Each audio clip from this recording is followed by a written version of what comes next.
Voy a contar historias de Radiovisión. Me hice periodista en Radiovisión, fíjate tú, porque somos primos hermanos, Radiovisión de Quito y Radiovisión de Manta. Y ya te voy a contar a la gente cuál es la historia, ¿no?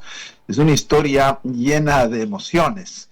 Así es que quiero, antes que nada, felicitar a Radiovisión, a sus personeros, a ti, Tania, a un grupo de periodistas. Estaba yo mirando que a lo largo de los años pasaron gente tan destacada que lucharon e hicieron historias trabajando por la historia de Manta, esta tierra que es un ícono no solamente para Manabí, sino para todo el mundo, ¿no? Para el Ecuador. Yo hablo mucho de Manta, que es un ejemplo de desarrollo, de esa pujanza de los manabitas que viven allí en esta tierra que es obviamente un emporio de empresas que han demostrado que una localidad como esta que estamos hablando, que queremos tanto, en donde ha venido trabajando hace muchos años Radiovisión, puede ser un ejemplo de progreso. Podríamos mencionar una cantidad de empresas, el tema de nuestros pescadores, somos la capital atunera del mundo. Qué orgullo, ¿no? Qué orgullo. No tenemos nada que pedirles a los peruanos, que son los primeros exportadores de atún. Mucha gente de Manta fue allá precisamente a ayudar y somos respetados en el mundo, entre otras cosas, porque tenemos un puerto tan importante como el de Manta. Así que hay que ser orgullosos de esta tierra tan hermosa que se llama Manta. Pero saludando a Radiovisión, pues yo tomaba algunos datitos y decía que fue precisamente un 6 de agosto de 1967, ya son exactamente 58 años, ¿no? 58 años que han pasado rápido y que es un aporte fundamental al desarrollo de nuestras comunidades. Porque así como las empresas generan trabajo, generan riqueza, nosotros los comunicadores somos de alguna manera los que formamos opinión pública, conciencias, los que vamos ayudando a desarrollar a las comunidades. Y ahí han estado a lo largo de mucho tiempo periodistas como Alfredo Ortiz, Gonzalo Delgado, Coco Pesante, César Dávalos, Enrique Mero, ahora está Tania. Felicitar a Lucía Fernández de Llena, una mujer que ha trabajado tanto por la colectividad, me aprecio de su amistad, la admiro mucho y yo creo que es gente, también su esposo, que en paz descanse, Onofre de Llena, a quien tuve la suerte de conocer, porque de por medio en Radiovisión hay dos apellidos italianos que son importantes para la historia de Radiovisión. Está Giovanni Pantaleoni, que en este caso es un amigo mío, Giovanni, pero su padre, Juan Pantaleoni, fue el que comenzó con este sueño de hacer una radio y luego Onofre de Jena. Mira, Pantaleoni de Jena, dos italianos. Hoy que se habla mucho de migración, la gente que vino de fuera se puso la camiseta de Manta para trabajar, para hacer cosas, porque Pantaleoni no solamente se preocupó de hacer la radio, porque una vez que llegó ahí a construir el puerto de Manta, es una obra importante, él estuvo al frente de una empresa como Vipa, todavía yo creo que tienen algún tipo de relación y presencia en Manta, a través de personeros, de ejecutivos, pero él cuando llegó a Manta se puso a trabajar y es una pena, Giovanni, que es gran amigo mío, hubiésemos querido contactarlo para tener una entrevista, pero no ha sido posible. Yo acá desde San Francisco, California, pero ya habrá ocasión de tener un diálogo con Giovanni, que es el hijo de Juan Pantaleoni, un amigo mío, que pudiera también darnos más datos. Así es que estamos orgullosos del trabajo que ha hecho Radiovisión de Manta y creo que hay mucha cuerda para rato con el liderazgo de gente joven como tú, mi querida Tani, y muchos más. Así es que tributo mi homenaje sentido a Radiovisión de Manta en este aniversario y para mí realmente es un privilegio que me hayan tomado en cuenta. Vicente, para nosotros es un honor y que conozcas parte de esta historia. Algo muy puntual, don Mario, el esposo de la señora Lucía, siempre apoyó a la señora Lucía en cada una de sus decisiones y esa también a ella le impulsa. Y don Onofre, que es parte de la familia de don de Yenna, era un visionario, por algo fue alcalde de Manta, entonces dijo, no, no podemos hacer que la radio pare, no podemos hacer que la radio desista y la radio en esa transformación siempre ha tenido una línea muy marcada que es el servicio de la ciudadanía. Y ahí viene la importancia de hablar del rol de los medios de comunicación, que desde siempre ese debe ser la consigna, la visión, la línea editorial, estar al servicio de la gente, no entregarse a los políticos, no entregarse a las autoridades, servir a quienes no tienen voz. Sí, exactamente. Yo creo que las comunidades se reflejan con los medios de comunicación que tienen, ¿no? Dime con quién andas y te diré quién eres, reza el refrán popular. Y podríamos decir, mira qué sociedad tienes y los medios de comunicación que la representamos. Manta, pues se distinguió por esto, por tener buenos periodistas, gente valiente que incluso a costa de la vida de ellos mismos. Y cuando yo hablaba de este parentesco que existe entre Radiovisión de Manta y Radiovisión de Quito, también estaba leyendo yo que hay una Radiovisión en Cuenca, de la que poco conozco. Pero lo que pasó fue lo siguiente: Radiovisión de Quito y Radiovisión de Manta están emparentadas por Juan Pantaleoni, ¿no? Juan Pantaleoni, cuando llega a Manta, comienza a trabajar, se enamora, él era un constructor y se da cuenta que Manta era un territorio, una tierra de progreso y necesitaba tener una buena radio, y entonces dice, vamos a colaborar con el desarrollo también intelectual, porque la comunicación es intelecto, es el hecho de formar conciencias. Y cuando crea Radiovisión de Quito, pues a mí me contaban los Pantaleoni que muchos de estos equipos estaban oxidando ya en el puerto de Manta, imagínate. Y tuvieron que sacar es toda una historia, ¿no? Tuvieron que se demoraron por el tema aduanero, pero al final tomaron estos transmisores. Y claro, tú eres mucho más joven, pues mi querida Tania, pero no sé si tú conociste los transmisores antiguos de las radios. No es como ahora, pues ahora son aparatos pequeños. Eran inmensos, eran inmensos. Sí, tú no sé si los conociste, los transmisores. Sí, he conocido, pero en fotografía se pueden observar de que los transmisores eran inmensos, que eran el tamaño de la sala de una casa, así, súper grandes. Enorme, o sea, era enorme, era una fábrica. Yo recuerdo que cuando llegué, porque yo me involucro a la radio, porque si bien he hecho televisión, la gente me recuerda por la televisión, fui editor político del diario Hoy, he trabajado en televisión muchos años, pero yo soy un enamorado desde la radio, ¿no? Yo no cambiaría ni la televisión ni la prensa por la radio. La radio tiene una magia muy especial, eso de comunicarse a través de las ondas electromagnéticas y generar una serie de simbiosis entre quien habla y quien escucha, es una cosa impresionante. Y la efectividad y la cobertura de la radio nadie le va a ganar, ni las redes sociales. Mira, es posible que un día terminen muriendo todos los medios de comunicación.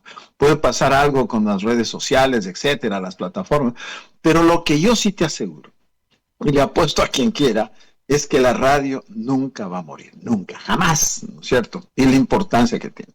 Entonces, esto de la importancia de los medios de comunicación hace que se llegue en un momento dado que empresarios, porque hay que reconocer no solamente a los periodistas, que los periodistas somos los que al final ejercemos esta profesión, pero tienen que haber empresarios que apoyen, que estén dispuestos a que se digan verdades, a que se deje a los periodistas trabajar con libertad. Y estamos hablando de este tipo de gente, de los de Llena, de los Pantaleoni. Luego yo trabajé con Javier Alvarado Roca, ¿no? Ya en Ecuavisa, en Teleamazonas, con Eduardo Granda, otro constructor, fíjate lo que es la vida. Y además Manaba, ¿no? Porque Antonio Granda Centeno es un Manaba de cepa, ¿no? De chone, de canuto. Y este fue el más grande constructor del país. Esto también es bueno hacer historia. Y este hombre también se enamoró de la radio y creó Radio Colón de Quito, ¿no? Que fue una de las primeras radios. Y don Antonio luego hizo el diario El Tiempo, que desapareció, y luego hizo Teleamazonas, porque los Granda Centeno eran dueños de Teleamazonas, canal de televisión en donde yo trabajé también, en Teleamazonas. Entonces hay que hacerles un homenaje a esta gente que le apuesta a la comunicación, que le apuesta a la gente para poder formarle, para hacer pedagogía. Entonces los medios de comunicación somos los orientadores de opinión pública. Tenemos la obligación de formar a la gente diciéndole verdades, sin favor ni temor. A veces es complicado esto, pero nadie tiene la verdad. Lo que hay que luchar es por aproximarse a la verdad. Número uno. Número dos, cuando hablo del tema de Radiovisión de Quito, entonces Juan Pantaleoni saca los equipos y se los lleva a Quito y crea una de las radios de mayor penetración, porque Radiovisión de Quito, nosotros cuando ya entramos en la radio a través de un primo mío, que es el doctor Carlos Bracho Velasco, que ahora es uno de los traumatólogos más importantes del Ecuador. Te estoy haciendo una historia, ¿no? Estoy haciendo una historia. Y mi primo, muy jovencito, se hace cargo de la radio, y ya la radio de Juan Pantaleoni. Juan, pues, se dedicaba a la construcción, tenía un gerente de apellido Pazmiño, y mi primo es el que asume el manejo de la radio. Y un día de verano, mi primo me va llevando a la radio. Y desde entonces hasta ahora, me quedé enamorado de la radio. Y yo escuchaba siempre de Radiovisión de Manta. Entonces éramos las dos empresas hermanas. Siempre Radiovisión de Manta y Radiovisión de Quito. Y a las dos radios, pues, les ha ido muy bien. Gracias a gente como tú, Tania, gracias a gente joven, a periodistas honestos, que nunca vendieron la bandera. Así es que yo muy orgulloso, yo les llevo en el alma el nombre de Radiovisión, ¿no? Ahí me hice periodista, ahí aprendí a locutar, ahí me hice hombre y aprendí a vivir de las delicias que te da la comunicación, claro. Son delicias que tienen un valor que no se puede tocar, que es algo intangible, pero que nos alimenta el alma. Vicente, es propicio también darle una mirada a la comunicación actual, al periodismo actual. Los jóvenes desconocen la historia de la comunicación, desconocen de que, por ejemplo, en la radio, para poder tener un programa se utilizaban discos inmensos que se grababan, que se utilizaban muchísimas cosas, equipos, pero ya con esto del tema de la digitalización, yo no estuve tanto en los años de los tiempos dorados, pero sí puedo reconocer el esfuerzo, porque siempre había personal permanentemente en la radio, 24/7. Claro. Ahora con la tecnología permite que exista una pausa de descanso, pero antes no era así, y aún así se quejan. No, claro, es que lo que tú cuentas es verdad, venimos de dos generaciones diferentes. Tú dices, yo no estuve en el tiempo de los dinosaurios, dices tú, ¿no es cierto? Sí, muchas gracias por lo que me tocas. No así. Imagínate tú, yo comienzo a hacer radio en el año de 1978 y yo tenía 18 años, ¿no? Y cuando yo llego a la radio, primero mi primo, recuerdo que me llevó al sur de Quito y me mostró una casa gigante, parecía una fábrica. Y cuando abrió eso yo dije, ¿qué es esto? Y era un transmisor, por eso es que yo vivo sorprendido cómo ha cambiado la tecnología de la radio. El transmisor era gigante, era un equipo enorme, ¿no? Teníamos que dar mantenimiento a la radio con 3 o 4 técnicos. Era un personal técnico que tenía que, y a veces se iban los tubos, yo me acuerdo, ¿no? Hablaban de los tubos que eran pues a través de lo que generaba la energía para que funcione semejante transmisor, y estábamos al aire a veces locutando. Yo estaba aprendiendo, recién era muy joven, y habían los mejores locutores de Quito en ese tiempo, los mejores periodistas, y a veces se nos iba un tubo y se iba la señal de la radio. Entonces tenía que correr el técnico ahí a cambiar el tubo. Entonces cosas que ahora ya obviamente es digno de la anécdota, ¿no? Las cosas han cambiado. Hoy pues la tecnología hace de que tú me llamas desde Manta, yo estoy en San Francisco, California, aplastamos un botón y no solamente que transmitimos, sino que nos vemos. Entonces, esta es una genialidad de la gente que ha mejorado la comunicación. Luego, cuando hablas, ¿cómo era nuestro trabajo en la radio? En la radio, el operador de radio y el locutor, para comenzar, hubo siempre 2 personas, el que operaba la radio y el locutor. Entonces eran 2 cabinas, uno estaba en el un lado y el otro en el otro lado. Luego teníamos, como tú dices, no era ahora que tú cargabas las computadoras con la programación, aplastas un botón y se puede ir todo el día solita a la radio, ¿no? En aquella época teníamos los acetatos, antes de sacar los discos que los llamábamos los long play, que eran los discos grandes, y luego habían los de 45 revoluciones. Tenías 2 platos ahí girando, ¿no? Entonces tenías que colocar un disco en un lado y el otro disco en el otro lado para mezclar. Eran 2 discos, más o menos como estas consolas que ahora tienen los famosos DJ, ¿no? Entonces, luego teníamos unas caseteras, ¿no? Les llamamos las caseteras. Y unos cartuchos, o sea, tú imagínate, perdón que muestre las manos, eran unos cartuchos gigantes en donde ya el que manejaba la operación de grabación, él tenía ya las cuñas cargadas. Por ejemplo, sacaba la propaganda de tal o cual cosa, ¿no? Entonces la empresa, ni sé qué, ni sé cuánto, teníamos ya la cuña ahí en cartuchos. Teníamos las cartucheras, imagínate el trabajo complicado que era. 100 cartuchos y teníamos puesto ahí en el C de la radio, teníamos la programación de a qué hora tienes tú que poner cada publicidad. Entonces, 7:15 de la mañana tenía que ir la empresa tal y la otra empresa. Entonces, tú tenías que cargar las cartucheras mientras estabas locutando, cargar una cartuchera y otra. Entonces, volvía el locutor y decía, muy buenas tardes, que ni sé qué, ni sé cuánto tenemos por aquí, vamos a presentar la canción de Julio Iglesias y que ni sé qué. Y después de la canción, ¡ting!, aplastabas el cartucho que se fuese el primer anuncio publicitario. Después el segundo aviso publicitario y después tenías que identificar la radio y como eran 2 cartucheras tenías que sacar la una y cargar la identificación y mientras tanto con otra mano ya estabas listo para mandar el disco.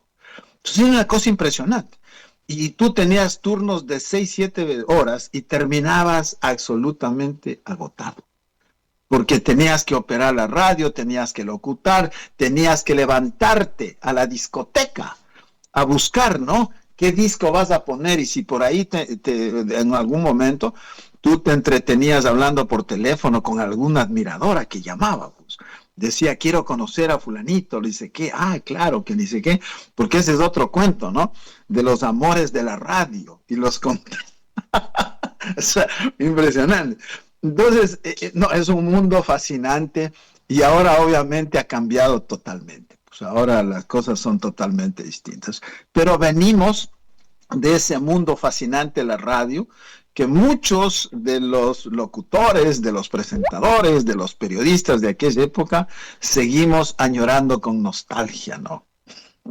Vicente, ¿y qué le dirías a esta nueva generación? Y me incluyo, que perdimos esa esencia, aunque la radio siempre será la radio, ese puente con la imaginación y con la realidad, de esas voces, ese romanticismo. Cuando yo recién iniciaba, una de mis anécdotas, que no existía todavía el tema de la digitalización y que no nos podían ver, pensaban que yo era reina, que yo era Miss. Era jovencita, recuerdo que incluso mis primeras locuciones fueron en Puerto Viejo, en Radio Escándalo, después fui a Sononda, pero así hay unas experiencias en cada una de estas emisoras y qué lindo ahora ser parte de esta que más que ser una radio tiene un legado histórico impecable y un compromiso impresionante. Sí, la marca Radiovisión yo la llevo en mi corazón, fíjate. Y yo, gracias a Dios, he trabajado en las cadenas más grandes del mundo. Trabajé en CNN. Pero yo a Radiovisión lo llevo en mi corazón. Por eso cuando tú me dijiste que si quería participar, yo me palanqué y dije, sí, yo quiero contar de Radiovisión, ¿no? Yo quiero decirle a la gente que la radio es lo más lindo, ¿no? Es lo más excelso. Yo me emociono mucho cuando recuerdo de mis años, entre los 18 y 22 años que estuve en la radio, en donde yo hice el noticiero. Yo tenía un programa inscrito en Radiovisión que se llamaba Su Reportero Visión, ¿no? Entonces me levantaba a las 5:30 de la mañana hasta las 9 de la mañana y hacía mi noticiero. Y fue así, mira la anécdota, otra anécdota de Radiovisión. Resulta que yo comienzo porque mi primo, Carlos Bracho Velasco, que manejaba la radio, pues él me dice que vaya a la radio y entonces en esta relación familiar me involucro con la radio y va pasando el tiempo y un día digo, quiero ser periodista y mi primo me dice, no, pues no tienes experiencia y esto. Y yo recuerdo que teníamos unas grabadoras gigantes, ¿no? Y íbamos con estas grabadoras grandes a entrevistar y yo me acuerdo que la primera persona que yo entrevisté en mi vida fue a Julio César Trujillo. No sé si lo recuerdas, que fue este gran hombre jurisconsulto que creó muchos órganos como la Comisión Anticorrupción y demás, un hombre muy respetado. Y yo recuerdo que entré a entrevistar a Julio César Trujillo y yo me moría del miedo, no sabía qué preguntarle porque no tenía experiencia. Y bueno, comencé a hacer el noticiero, gracias a Dios me fue muy bien. Y a poco tiempo de eso, recibo la llamada de Diego Kendo, uno de los periodistas más importantes de la televisión en aquella época del Ecuador. Y Diego me propone, luego de haberme escuchado en la radio, que yo vaya a trabajar con él en un canal de televisión que en ese tiempo se llamaba Telenacional, que es ahora lo que es Gamavisión, Canal 2 de Quito. Y pasan los años, me involucro con Diego Kendo y resulta que Diego Kendo luego termina trabajando en Radiovisión de Quito. O sea, mira tú las coincidencias, ¿no? Él me escucha en Radiovisión de Quito, me lleva al canal de televisión y después Diego Kendo vuelve a Radiovisión y terminó siendo accionista y dueño de Radiovisión de Quito. Entonces, estas cosas son las que ocurren y claro, la magia de la radio, pues es para que escribamos historias de experiencias periodísticas, historias del relacionamiento personal. Porque tú sabes, dicen que, claro, mucha gente, si cuando tú estás locutando, se imaginan cómo será Tania, ¿no? Tania será así, comienza la gente a fantasear, porque eso te permite la radio, ¿no? Fantasear. La televisión no. Mira, yo cuando estuve en televisión conocía muchísima gente, pero no tenía el contacto. En cambio, con la radio yo todos los días terminaba siendo amigo de 2 o 3 personas porque el contacto es directo. Coges el televisor, coges el teléfono y entonces hablas con la gente. Yo te voy a contar anécdotas de juventud, ¿no? Resulta que en nuestro tiempo era difícil la conquista con una chica. Era muy complicado. Si tú tenías que invitarle al papá, a la mamá, a la abuelita para llevarle al cine y todas estas cosas, y si le coges la mano y darle un besito, era cosa terrible. Pero cuando yo llego a la radio, el primer día, un gran amigo mío, locutor de radio, Mario René Arias, ¿no? Muy amigo también de Giovanni Pantaleoni, de los Pantaleoni, porque era una familia muy bonita la de Radiovisión. Entonces un día me dice el Mario, teníamos un programa que se llamaba Las 10 mejores canciones del día, Musivisión Lark, no se llamaba. Lark por el cigarrillo, que ahora digo esto porque ya no existe cigarrillo, ni le estoy haciendo propaganda. Entonces, las 10 mejores canciones del día y que quiere participar, que llame a los teléfonos, ni sé qué. Participa Julio Iglesias y Roberto Carlos con las canciones. Era un espectáculo. Y nosotros éramos primer lugar de sintonía en Quito. O sea, Radiovisión de Quito era de largo la radio que más escuchaba. Y un día cuando yo llego, mi amigo el Mario René me dice que le ayude a contestar el teléfono. Entonces yo estaba asustado. Cojo el teléfono, ¿aló? Sí. Entonces me dijeron que diga Radiovisión a la orden, ¿por qué canción va a participar? Y cuando llamaba yo contestaba, muy buenas tardes, Radiovisión de Quito, ¿por qué canción quiere participar? Y la chica me decía, oiga, qué bestia, me encanta su voz, me ha cautivado su voz, yo quisiera conocerle. Entonces yo, asustado, le dije, oiga, yo no soy el locutor es otra persona. Y mi amigo, el Mario René, me decía, oye, hazte pasar por él, o sea, hazte pasar por mí y haz la cita con la chica. Y así fue como la radio no solo me hizo periodista, sino que conocí unas experiencias de amistad y amorosas impresionantes. Pero de esas cosas no te puedo contar. Vicente, qué grato poderte tener en este espacio. Quiero seguir hablando de la radio y todas las anécdotas, pero ya tenemos otra invitada, así que quiero agradecerte enormemente por compartir desde tu experiencia, por sumarte a este espacio de felicitación donde no solamente estamos hablando de Radiovisión Manabí, sino también de esa estructura, porque Radiovisión fue la misma. Los equipos que estaban aquí en Manta se trasladaron a Quito y nace Radiovisión Quito, pero se sostuvo. Radiovisión es una sola marca y siempre lo será. Somos hermanos. Así es, ¿no? Yo por eso le llevo también a Radiovisión de Manta en mi corazón. Quiero felicitarle a Lucía, esa mujer tan luchadora, caramba, vamos Lucía, adelante. Tenemos que sacar el canal de televisión de Radiovisión de Manta. Hay que seguir trabajando y ya sabes que para mí es un gustazo hablar contigo. Te mando un abrazo gigante.